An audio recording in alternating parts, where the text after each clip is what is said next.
हे भगवान, सप्ताह के दिनों में संपूर्ण देवताओं ने मिलकर के एक दिन आपके नाम कर दिया है। उसको लोग इतवार कहते हैं, उसको लोग रविवार कहते हैं।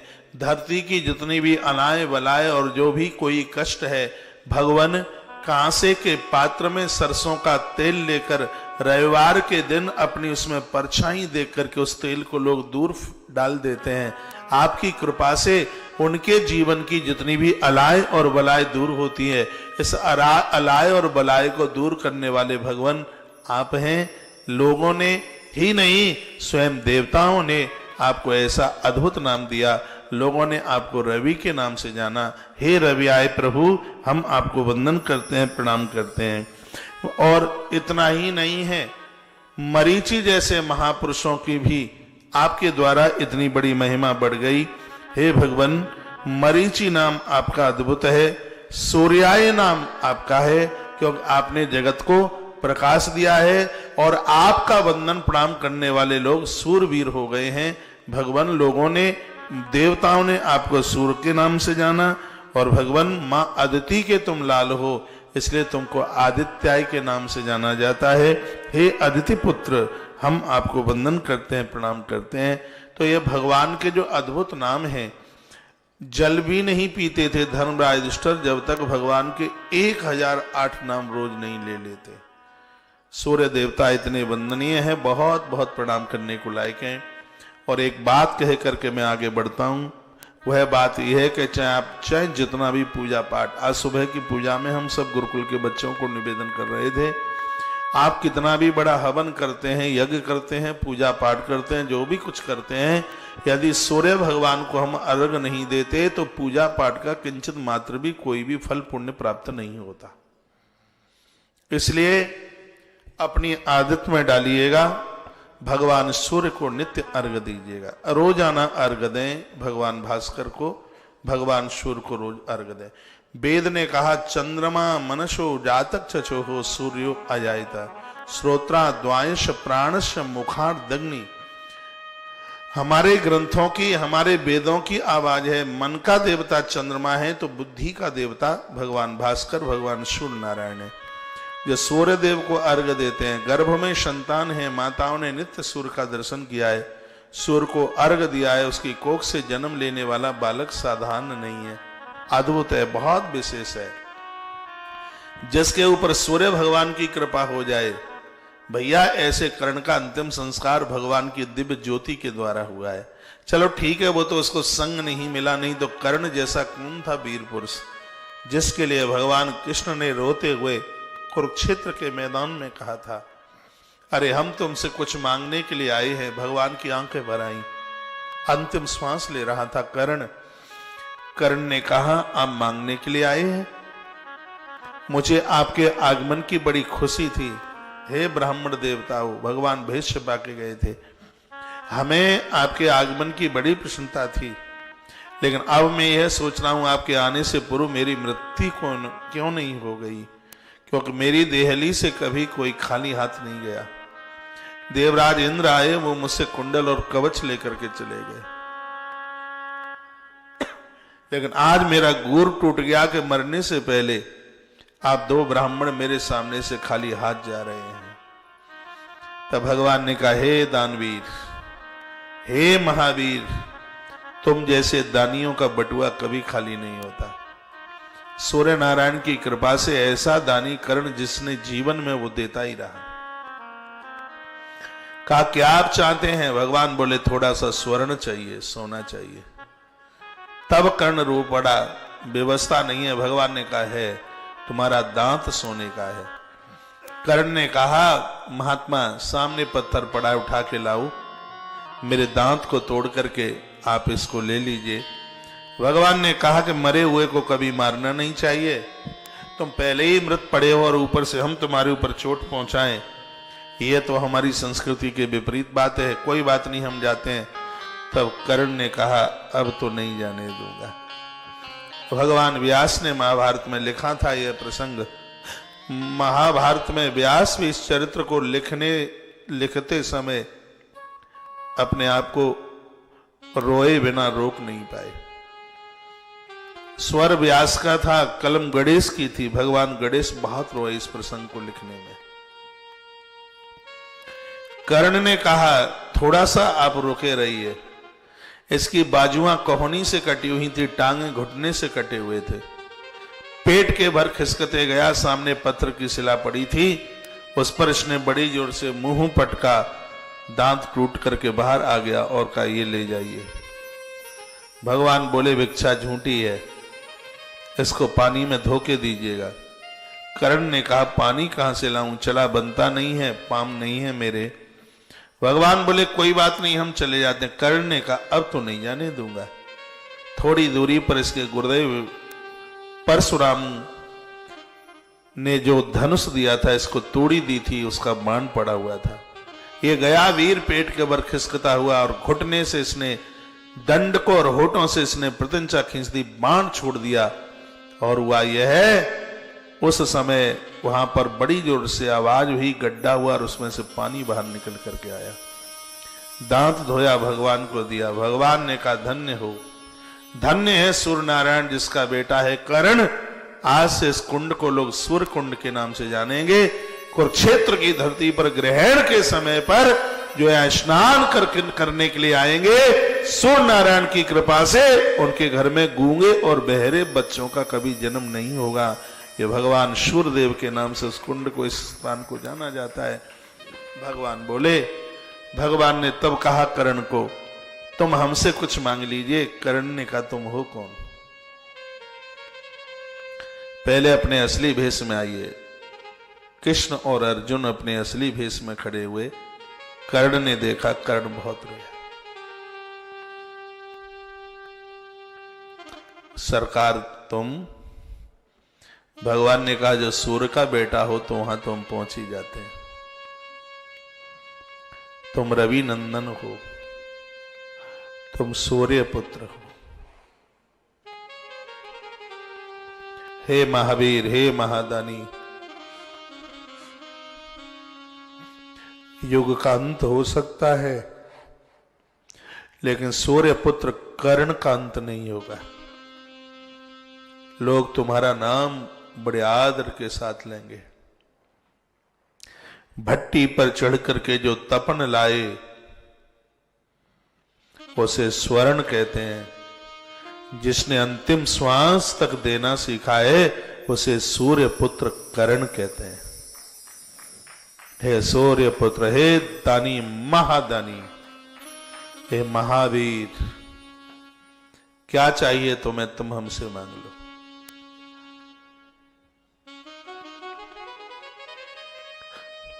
कर्ण ने कहा भगवान नाथ, कल का पढ़ा हूं इस भूमि में,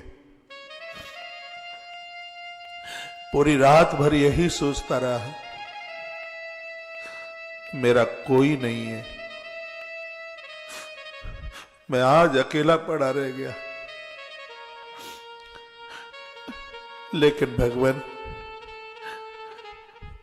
आज समझ पाया हूं जिसका कोई नहीं होता इस दुनिया में, सरकार उसके आप होते हैं, प्रभु उसके आप होते हैं।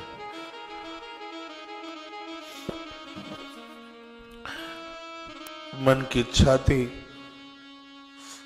मेरा अंतिम संस्कार आपके हाथों से हो जाता। तो भगवान ने उस समय दो बातें बहुत अच्छी कही। कहा ये महावीर, ये तो तुम न मांगते तो भी होता। तुमने दो काम इतने बढ़िया किए हैं और जो ये दो काम करने वाले का अंतिम संस्कार मैं ही करता हूं। वो दो काम कौन से हैं भगवान कहते हैं। इसलिए प्रसंग को मैंने आपके पास तक पहुंचाने की कोशिश की है। भगवान कहते हैं पहला काम तो यह है कि नित्य तुमने दिया है, बिना दिए तुमने कभी पानी नहीं पिया। यह कर्ण के अंदर बहुत बड़ी विशेषता थी, नित्य कुछ न कुछ वह देता था। कर्ण इतना बड़ा दानी था।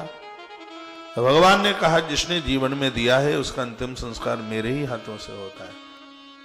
और हे महावीर, दूसरी विशेषता तुम्हारे अंदर यह थी, तुमने कभी भी सूर्य देव को अर्घ दिए बिना कभी तुमने अन्न नहीं खाया।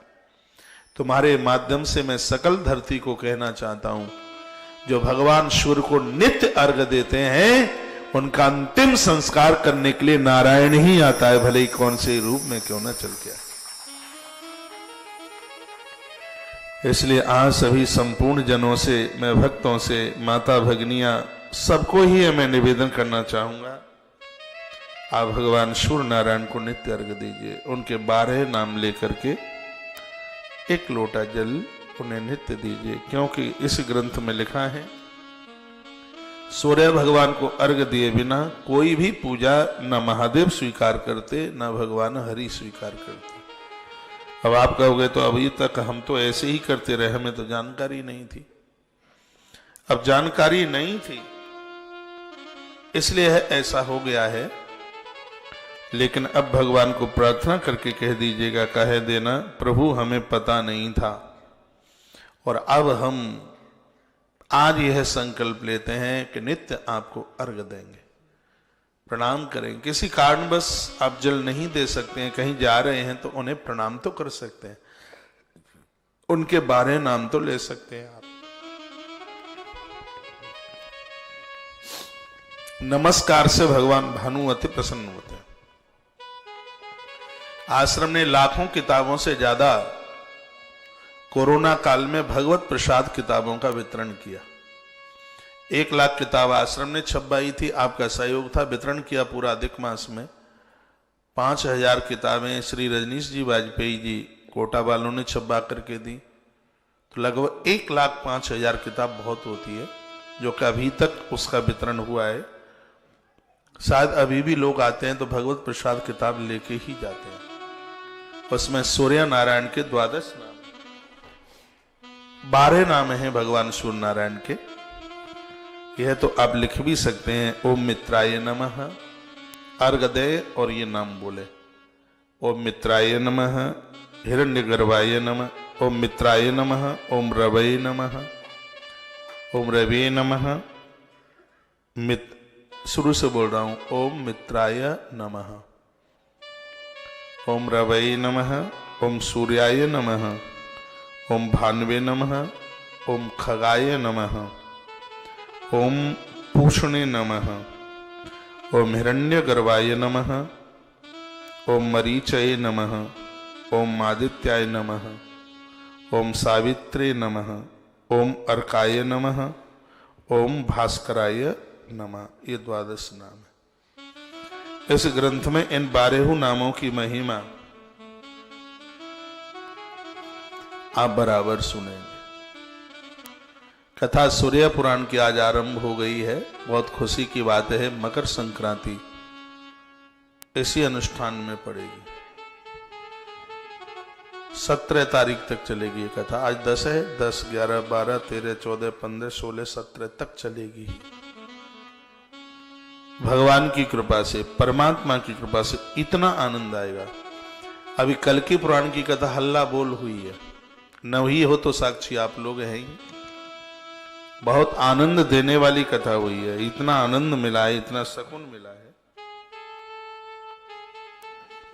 ये कथा भी कमजोर नहीं रहेगी, बहुत आनंद आएगा। और आप में बहुत % में ऐसे महानुभाव होंगे जो शायद सूर्य पुराण की कथा पहली ही बार सुन रहे हैं। आप तो सब पहली बार ही वाले होंगे, तो पहले सुन चुके हैं, तो बस सुनते रहिए। मैं एक बार भगवान को प्रार्थना करता हूं, हे प्रभु, इस अनुष्ठान के जितने भी यजमान बने हुए हैं उनके ऊपर इतनी कृपा करना प्रभु, इतनी कृपा करना, क्योंकि इनके माध्यम से ये कथा 7 समुद्र पार तक जा रही है। यहां अमेरिका के फोन आते हैं, यहां कनाडा से फोन आते हैं।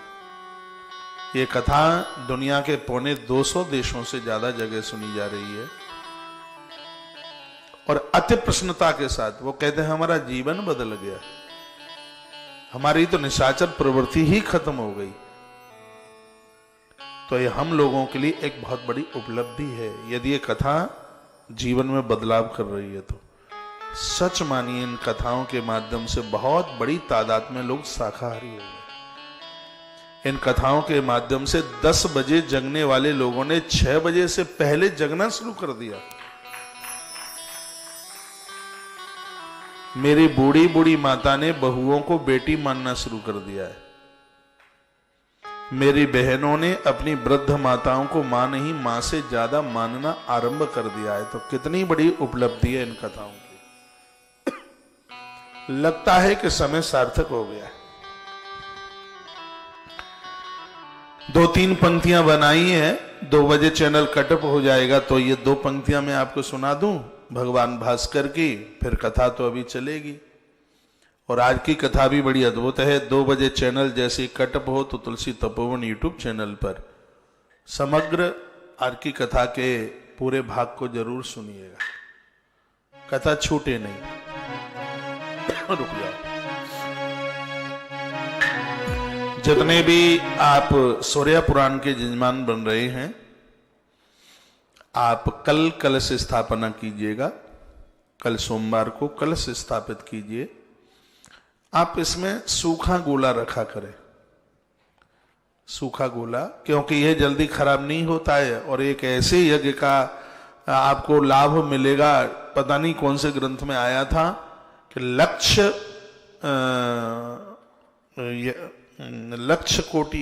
यज्ञ का वर्णन था। हर परिवार में 1 लाख आहुतियां हर वर्ष यज्ञ नारायण भगवान को समर्पित हों। तो ये नारियल हैं आपके पास, ये घर में बहुत ही ज्यादा शुभ होंगे। घर में किसी भी प्रकार का कलेश नहीं रहने देंगे। मिट्टी के पात्रों को आप उसको विसर्जित कर दें, मिट्टी का कलश है उसको आप विसर्जित कर दें, धातु का है उसको आप घर में रखें। कभी आप मकान बनवाते हैं तो उस कलश को जमीन में गाड़ दीजिए, बहुत ज्यादा शुभ है। आप मकान बनवाते हैं तो कलश के ऊपर इस नारियल को और 5 पल्लवों के पत्ते रखकर उसमें एक साबुत हल्दी और सुपारी रखकर उसको नीचे जमीन में, जब वो नीम भरी जाती है ना, नीम खोदी जाती है, उस समय रख दीजिएगा। आपका घर तीर्थ बन जाएगा। तो ये तो ऐसे नारियल हैं जिनको आप रख रहे हैं अपने घर में पुराण के माध्यम से। ये सब चीजें बाजार में नहीं मिलेंगी। और सच मानिए, ये आपके 3,500 या 4,000 रुपया ये उससे उपलब्ध नहीं हो रहा है, ये आपको प्राप्त हो रहा है भगवत कृपा से, भगवान की कृपा से। नहीं तो क्या दुनिया में धन वालों की कोई कमी है क्या? बहुत पैसे वाले लोग हैं, लेकिन यजमान बनकर कथा को सुनने का सौभाग्य उन्हें प्राप्त हो रहा है जिनके ऊपर भगवान ने अपनी बड़ी अहेतुकी कृपा का वर्षण किया है। यहाँ ब्राह्मण नित्य वेदी पूजन, नित्य पाठ, जप, हवन, यज्ञ, आज तुलसीवन आश्रम ऐसे नेक कार्यों में, जो कि सनातन धर्म की ये हड्डी है, रीढ़ की हड्डी है। इतना अच्छा लग रहा है। इस काल में, कोरोना काल में बहुत लोग धर्म से जुड़े हैं, जिनको किसी भी प्रकार की जानकारी नहीं थी, वो आजकल बहुत बड़े बड़े पंडितों जैसी बात करते हैं। अच्छी बात है, होना चाहिए। तो यह आश्रम के साथ जुड़ करके आप सब लोगों को भी यह सौभाग्य प्राप्त हो रहा है। तो आप कल कलश की स्थापना कीजिए, मिल जाए तो उसके ऊपर आप सूखा नारियल रखिए, कलश को भरिए, उसमें एक सिक्का जरूर डालिएगा, 5 पल्लव लगा लीजिए उसमें, 5 पल्लव। मैंने कई बार बताया है, देखें आईडी पर सबसे पहले कौन लिख करके भेजता है 5 पल्लवों के नाम। 5 पल्लव में कौन कौन से पत्ते होते हैं, मैंने कई बार पूर्व की कथाओं में बताया है, तो आप जरूर उसको बता देंगे। आइए, जिस ग्रंथ को आप सुनने के लिए बैठे हैं, इसमें 69 अध्याय, 69 अध्याय और 3,899 श्लोक हैं। ब्रह्म पुराण का ही एक अंग है ये, जिसको सूर्य पुराण के नाम से जाना जाता है। गर्भ में संतान हो, उस समय ये माताएं सूर्य पुराण को सुने, बहुत ज्यादा प्रभावशाली है। ये ग्रंथ बहुत ज्यादा ही प्रभावशाली है।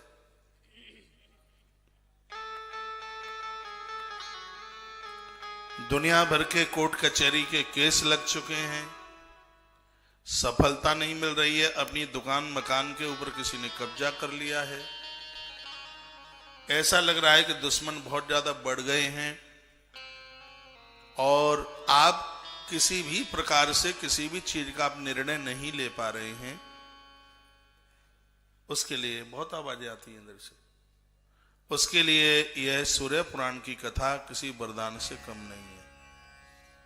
कोई ऐसी बीमारियां फैल गई हैं, असाध्य रोग, खड़ा होते बनता नहीं है, कुष्ठ रोग जैसा, ऐसा यह भयंकर रोग भगवान सूर्य नारायण की कृपा से, सूर्य पुराण की कथा से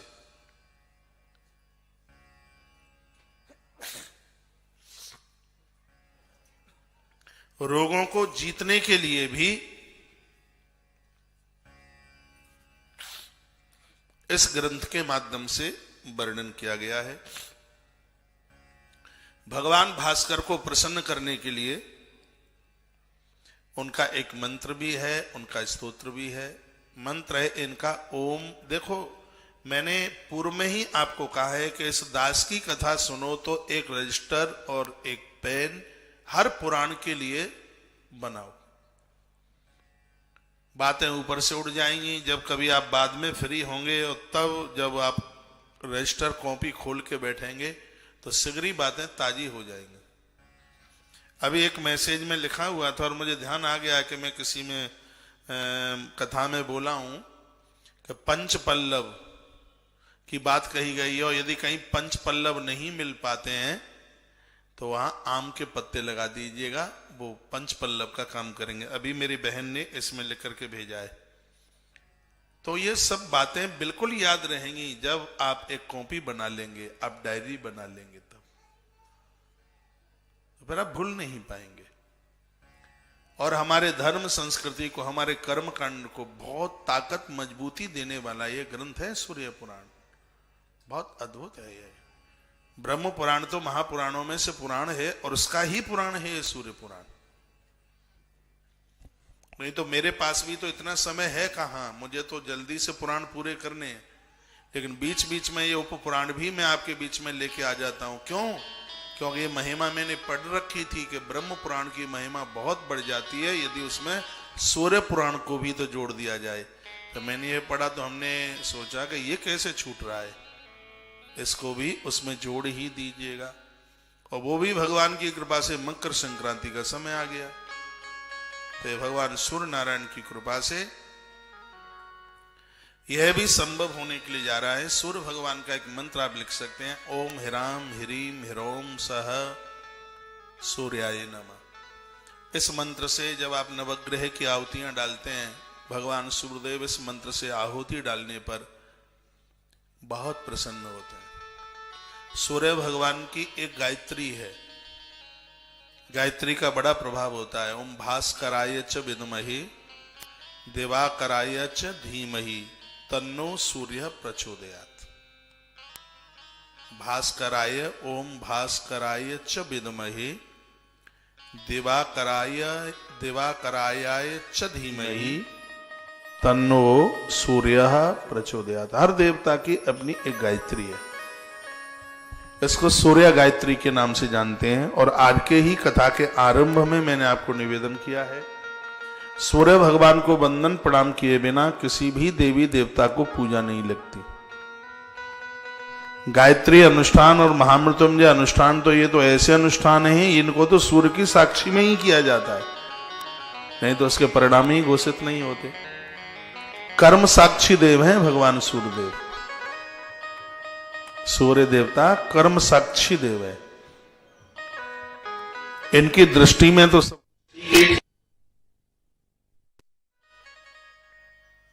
इनकी सानिध्यता के बिना, इनकी कृपा के बिना तो कुछ ठीक होगा ही कहां। मैंने आपको पूर्व में आज ही निवेदन किया है, चराचर जगत में जितनी भी ये मानव जाति दिखाई देती है, यहां से लेके अमेरिका, लंदन और जहां जहां मैं पूरे विश्वधरा की बात कर रहा हूं, वो सब सूर्यवंश के लोग हैं। चंद्रवंश बाद में इसमें वर्णन है, पूछा गया है सोनक ऋषियों के द्वारा, तब उन्होंने उस कथा में बताया है कि चंद्रवंश तो बीच में चल के आया, आधार में सूर्यवंश ही था। विधाता ब्रह्मा के कुछ मानस पुत्र हुए हैं, और जब ये आज्ञा दी गई थी कि अब सृष्टि की रचना करो, तब 12 सूर्यों को प्रकट किया गया था। भगवान विष्णु के सगे भाई हैं सूर्य, देवराज इंद्र के सगे भाई हैं सूर्य,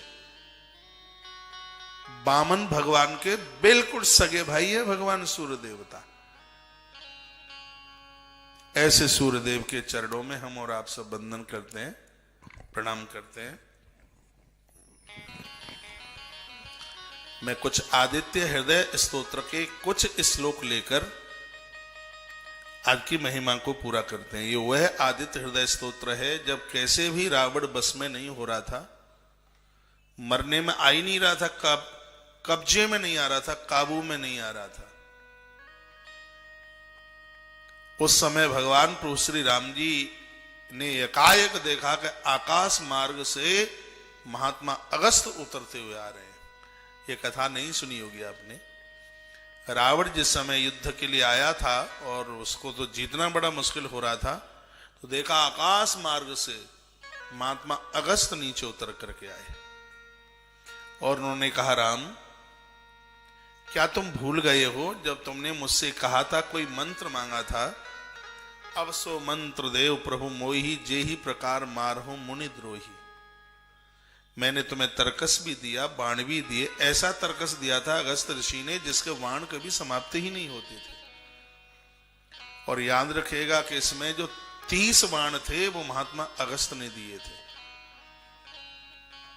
जो सुने 20 बाण उसकी 20 भुजाओं को काटते हैं, और जो 10 बाण हैं वो उसके मस्तिष्क को काटते हैं, 30। और जो 31वां बाण था ये विधाता ब्रह्मा ने दिया था रावण को। ये मैं पूर्व की कथाओं में आपको बता चुका हूं। रावण ने वही 31वां बाण मंदोदरी को दिया था। हनुमान और मंदोदरी ने उस बाण को खम्भे में चिनवा दिया था, क्योंकि ब्रह्मा जी ने कहा था जब तक यह बाण दुश्मन के हाथ में पहुंचकर तेरी नाभि में नहीं लगेगा, क्यों रावण की नाभि में अमृत कुंड था, जब तक दुश्मन के हाथ में यह बाण पहुंचकर तेरी नाभि पर आघात नहीं करेगा तब तक तेरी मृत्यु नहीं हो सकती। इसकी भुजाएं कट कट करके सब जुड़ रही थी, मरने में तो कैसे भी आ ही नहीं रहा था। तो विभीषण ने वो पोल खोल दी थी। विभीषण ने कहा ऐसा ऐसा हुआ था, मेरे सामने की बात है, विधाता जी ने ब्रह्मा जी ने एक बाण दिया है और ये बात कही थी कि जब तक दुश्मन के हाथ में बाण पहुंचकर आघात करके बाणी पर नाभि पर नहीं लगेगा तब तक तेरी मौत नहीं है। तो सरकार वह बाण भैया ने मंदोदरी भाभी को दिया, इतना तो मुझे पता है। उसके बाद वह बाण कहां चला गया ये मुझे नहीं पता। भगवान बड़े मायूस हुए, और मायूस होने की तो बात ही थी। ये बंदा मरने में नहीं आता कैसे भी, तो जिसको कोई ना करे उसको हनुमान करे। हनुमान की तो पीएचडी लंका के ऊपर पहले से ही है। सो हनुमान जी ज्योतिषी बने और मंदोदरी के पास पहुंचे। मैं विस्तार नहीं कर रहा हूं, पहले सुना दिया है। एक मुक्का खम्भ में मारा जोर से, खम्भ टूट के नीचे गिरा, बाण लेकर के हनुमान जी उड़ करके आ गए, राम जी के हाथ में दे दिया। तो उसमें 30 बाण तो महात्मा अगस्त के दिए हुए थे। अब सो मंत्र देव प्रभु मोई, जे ही प्रकार मारहु मुनि द्रोही। 30 बाण हुए थे और 31वां जो बाण था ये वो विधाता ब्रह्मा जी का था। मंदोदरी ने जिसको खम्भ में चिनवाया हनुमंत लाल जी उसको लेके आए। इसलिए हनुमान जी ने तो वह काम किया कि पूरा रघुवंश ऋणी हो गया हनुमान का। हनुमान का कोई चुकता नहीं कर सकता। हनुमान ने वो अपना रोल दिखाया है रामादल में। हनुमान तो हनुमान है। और इस धरती के वह लोग बड़े भक्त हैं, बहुत बड़े पुजारी हैं जो बजरंगबली हनुमंत लाल जी के भक्त हैं। हनुमान का भक्त संयमी होता है, कामाचारी नहीं, वो ब्रह्मचारी होता है, वो संयमी होता है, लोलुपता नहीं होती, संसार की विकारता नहीं होती।